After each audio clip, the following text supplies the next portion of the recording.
Hey guys, today's last sector is K1 Logistics on the moon. There's going to be 2 overloads and 3 barriers. For a real quick Arc Titan review, we're going to be using Thunder Crash with Thruster, but you could use any class ability. I like to use Catapult Lift, but you could get away with any jump. Seismic Strike, but you could use Thunderclap. I'm going to use Storm Grenades, but Pulse Grenades would also work. Onto the aspects, Touch of Thunder is going to make our Storm Grenades create a roaming thundercloud that tracks nearby enemies. And Pulse Grenades are going to start creating ionic traces. Knockout is going to let us heal our health on melee kill. Moving on to the fragments, Spark of Feedback. When we take melee damage, we'll deal more melee damage. Spark of Shock will make our arc grenades jolt targets. Spark of Magnitude will make them last longer. And Spark of Resistance will make us take less damage while we're surrounded.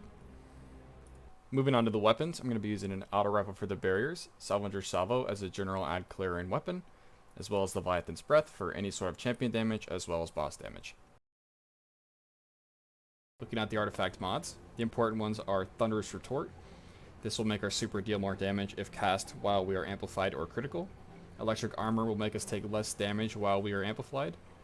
And Lightning Strikes Twice will give us increased grenade recharge for a short time after we throw a grenade. Moving on to the mods, since this is a hybrid build, we're going to have a hands-on and an Ashes to Assets. And we're going to use a Siphon mod of whatever gun we think is going to be our primary weapon. Looking at the gloves, we're going to have a heavy-handed and a firepower, so we have 2 different forms of orb generation. We're going to be collecting these orbs with powerful attraction and thruster to fuel emergency reinforcement.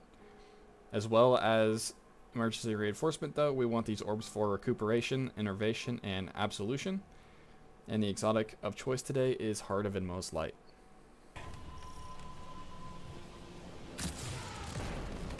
Alright, moving on to the Lost Sector. This first room will have a barrier in it. We're going to start off by killing these 2 marauders that come over here. And then we will kill the barrier from back here, because it's the safest place in the room.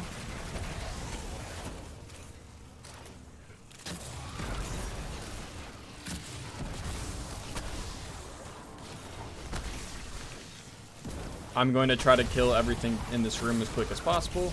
I like to kill everything in this room because sometimes the door will not open in the next room. I think it has to do with that knight dying. If the knight is alive, then the next door will not open. This room will have a barrier as well as an overload in it, as well as a lot of exploding shanks.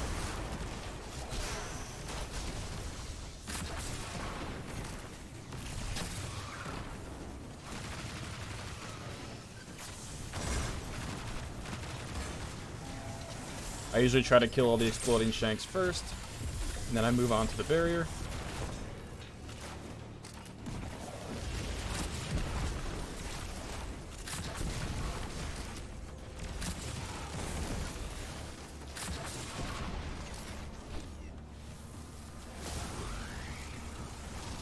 Once everything's dead, we can move on to the overload.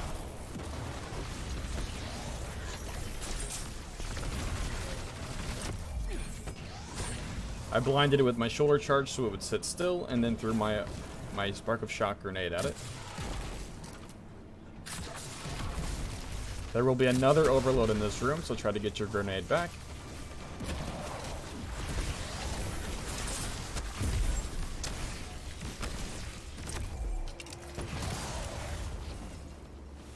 And then in this final boss room, there is a barrier champion. When you kill the barrier champion, 2 nightmares will spawn. Kill both of the nightmares, and the shield on the boss will drop. All you have to do from there is kill the boss. Overall, it's a decently short Lost Sector, although it is one of the longer ones, but with practice, you can cut your time down to the 3 to 4 minute range, making it okay to farm, but not suggested.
then once you kill the boss, you can loot the chest.